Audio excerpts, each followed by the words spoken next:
everyone. Today we're going to talk about a very controversial topic in the field of nutrition, which is around fat, particularly saturated fat and its impact on cardiovascular disease.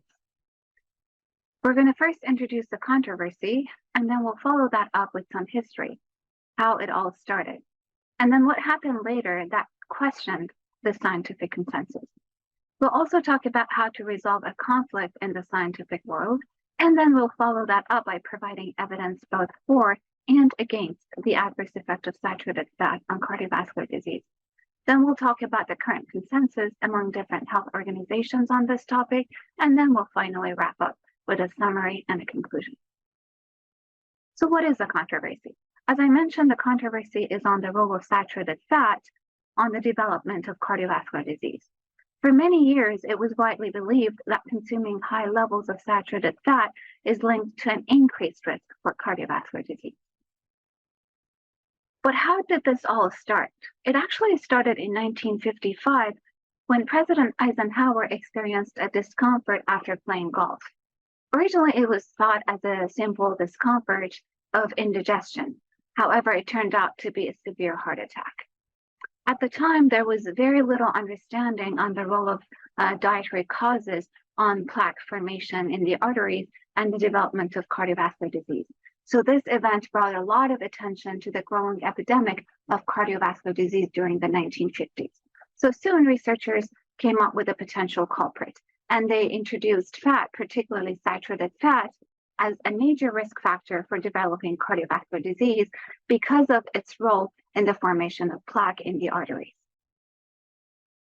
But what happened later that resulted in the unmaking of the scientific consensus? Well, in recent years, a lot of studies and meta-analyses challenge this long-held belief. They suggest that the relationship between saturated fat and cardiovascular disease is not as straightforward as once believed. These studies have, in fact, found no significant relationship between saturated fat intake and cardiovascular disease. So how do we resolve a conflict as such in the scientific world? What is the scientific approach? Well, first of all, we need more research. But what is research? Research is a systematic investigation of a subject to discover new knowledge or to gather more information to deepen our understanding of the existing knowledge. Now, what research provides is evidence. Evidence is the data that supports or rejects a hypothesis or a theory, but it has to be obtained through research. Now, when we have conflicting evidence, that's when debate comes into play. Debate is a formal discussion between opposing arguments, but it has to be supported by evidence. So now that we know we need evidence in order to resolve a conflict in the scientific world, let's talk about the evidence that we have so far, both for and against the adverse effect of saturated fat on cardiovascular disease. We're going to start with the evidence that we have supporting this argument. The first topic we're going to talk about is cholesterol.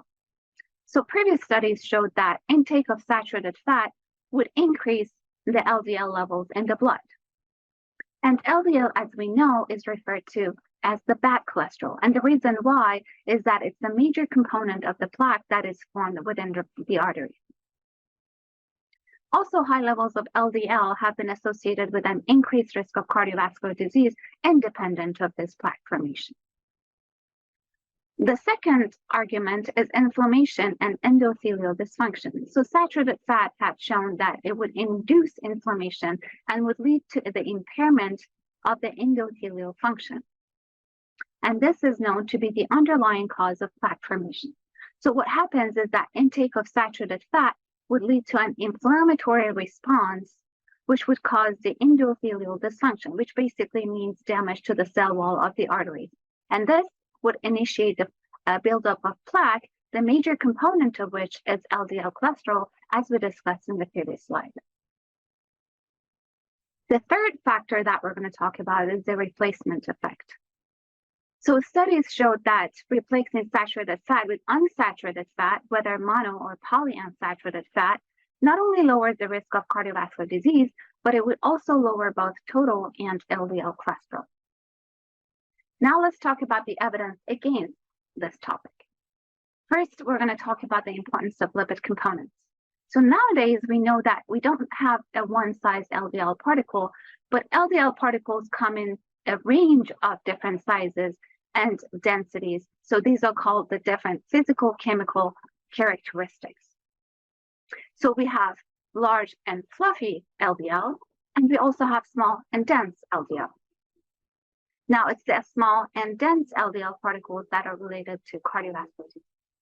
Now, research has found that intake of saturated fat would result in a decrease in the small and dense LDL and an increase in the large and buoyant LDL, which is not related to cardiovascular disease. We also have replacement effect here. Both triglyceride and HDL cholesterol, which is a good cholesterol, have shown to improve when either saturated fat or unsaturated fat are replaced for carbohydrates. In fact, saturated fat has shown to be more prominent in increasing HDL than unsaturated fat.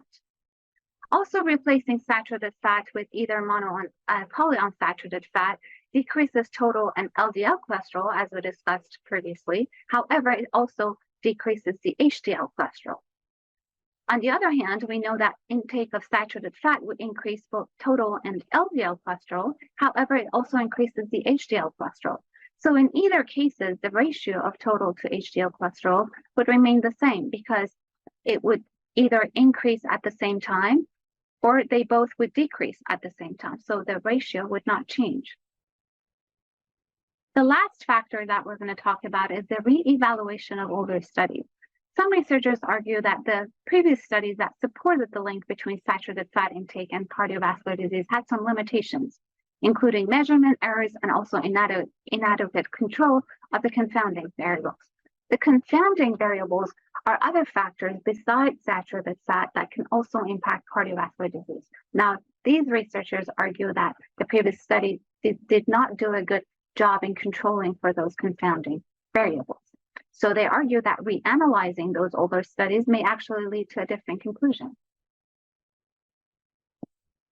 So considering all those evidence that we discussed, what is the current consensus among different health organizations today? Many of the health organizations, including the American Heart Association, the WHO, and also the Dietary Guidelines for Americans, still recommend limiting the intake of saturated fat.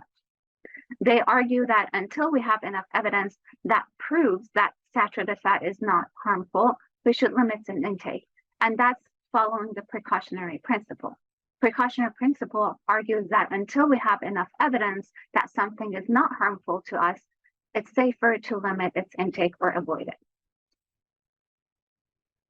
So in summary, we talked about the link between saturated fat and cardiovascular disease and the fact that it was established in the 1950s.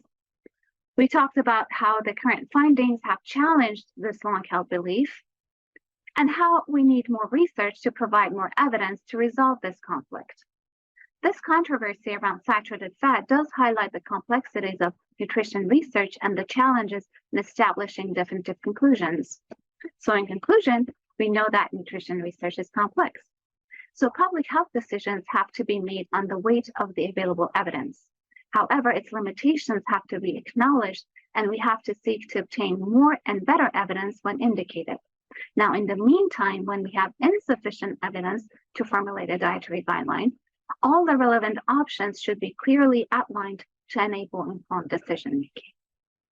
Thank you very much, and I hope that this presentation would clarify some of the vague discussions that are going on these days around saturated fat.